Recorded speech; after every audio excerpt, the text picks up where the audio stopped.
Hello and welcome to the vlog. This is part 1 of 4 parts taking a stroll around the central business district of Charters Towers.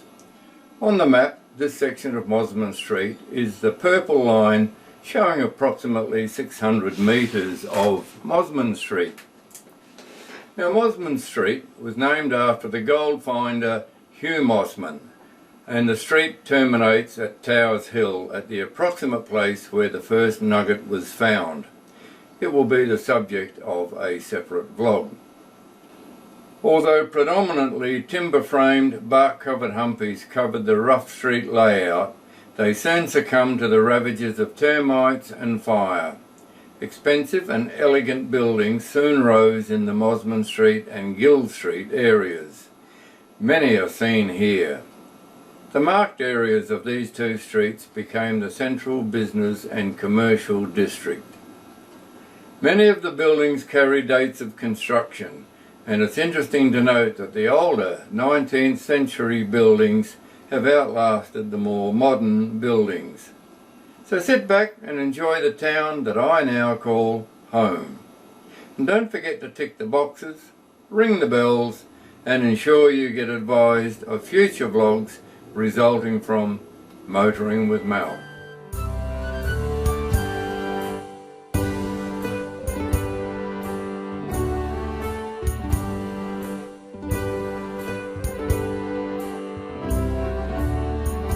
Yeah, this fine building here was constructed in 1887. The darker building alongside it is quite new and built in as a complementary style.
Well, we have two separate buildings here, but they've been conjoined in recent years.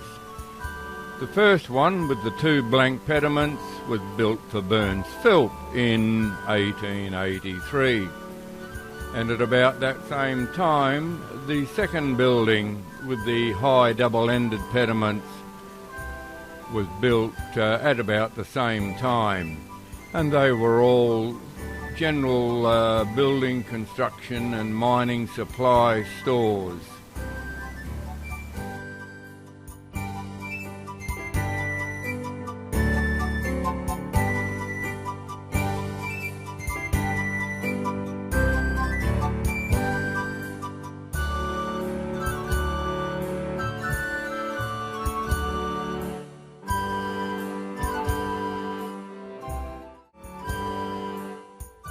Small and two large buildings, general goods businesses, and alongside it is the Ricks Hotel. There's been a Ricks on this site since the late 1870s, and this hotel is still trading.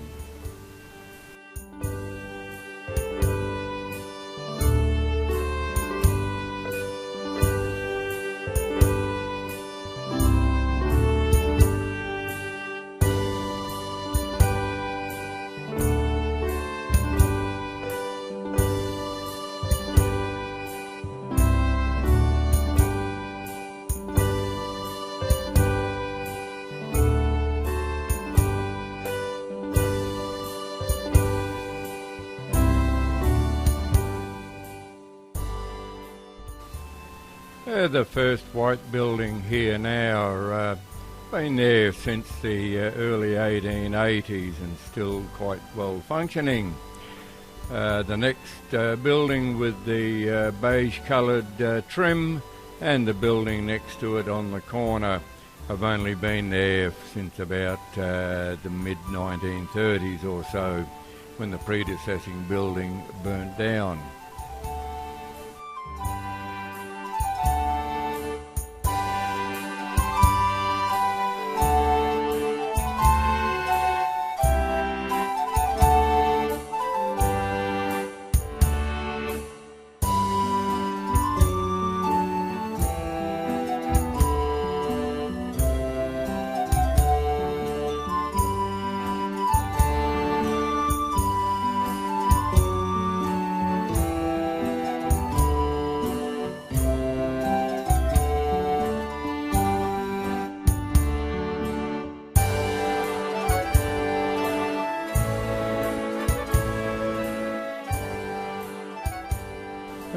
Another in the style of one large building and one small, although the large building was in fact two separate businesses, and the building on the end, the smaller building, was just a single store, and these buildings just catered for the general commercial uses of people around town.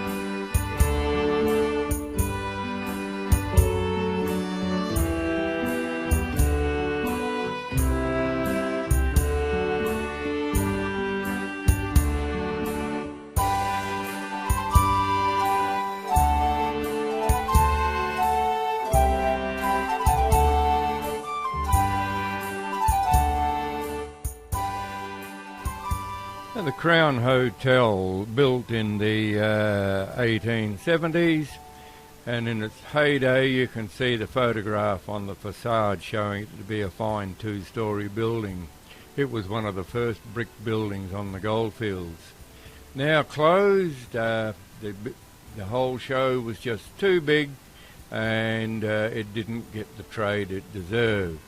So Goldfields Bakery is in there now. They've occupied that for 2 or 3 years now and doing a good job in there as well.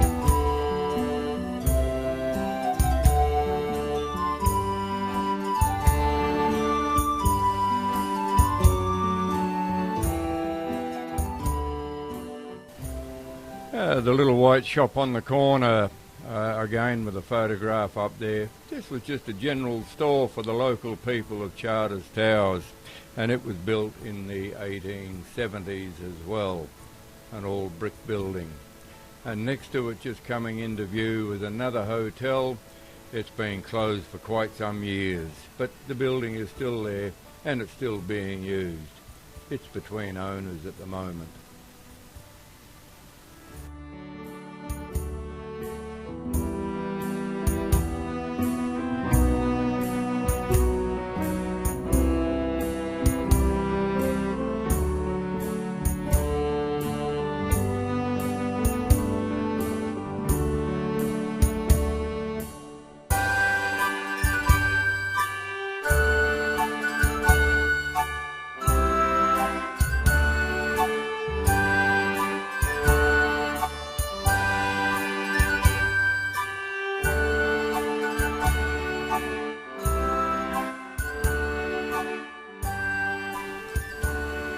Well, we're coming into the residential areas of Mosman Street at the moment.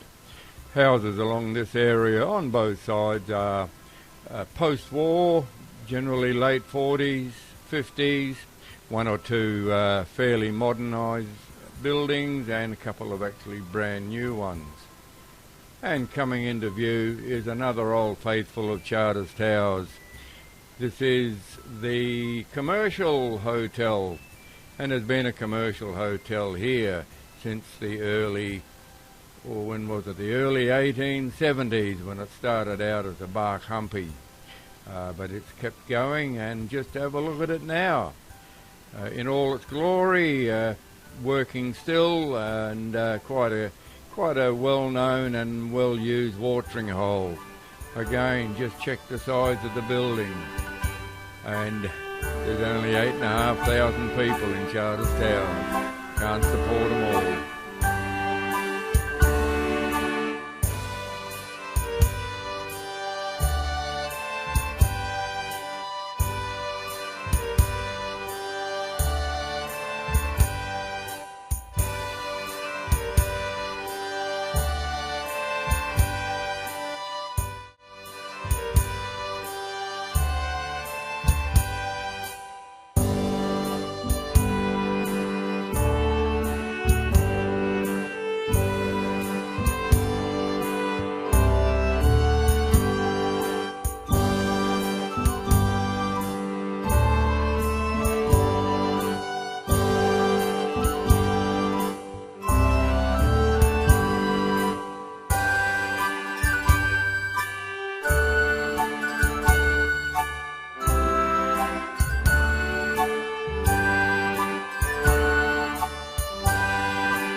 Coming into view is the Royal Hotel.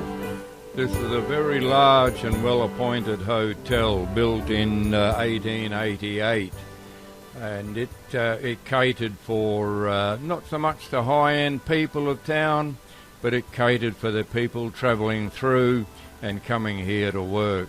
Just have a look at the fine structural style of it. We can't go into all the details, there's just too many of them. But the three windows on the bottom left with a little arcade of shops to cater for the people staying in there. This is only the front. It goes down Marion Street on your right there, and you'll see more of the residential areas of the hotel. And just coming into view there now is another one of Ross's buildings from around the 1880s again. This one incorporated a hotel. That was the small building under that semicircular pediment up there. The next new looking facade is just that. It's a new front on an old building. The building next to it with the barbershop sign was the same design. Both those buildings were the same design, but they weren't a barber shop then. And here is a bank. This is the Australian Bank of Australia. That's the one. And up on the top right-hand corner inside, the Stardley murder took place, but that's another story. Next to that is a restaurant, which due to the coronavirus going around caused it to close, and it hasn't reopened since. All those buildings now belong to the council.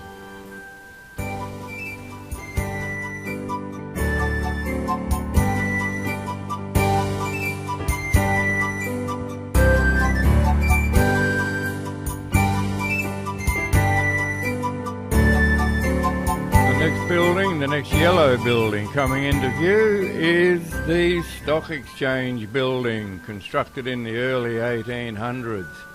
It was the second stock exchange to be built in the state of Queensland. Such was the amount of mining stock being traded here. An excellent building, too much to go into at the moment. And the next imposing building coming up is marked as City Hall. This was originally a bank building. The bank closed when Charters Towers lost a lot of its gold production, and the local council took it over and gave the imposing building an imposing name, City Hall. Good stuff for them. And now finally, just coming into view, is the Golden Mine restaurant. That's perhaps being a bit splendiferous for a name, but it's a Chinese restaurant, and it's probably perhaps the recognition of the many Chinese who worked hard and long here in Charters Towers in its early days. Well, that brings us to the end of the Mosman St Stroll, ladies and gentlemen. I hope you've enjoyed it. Catch me on part 2 in Gill Street on the next vlog.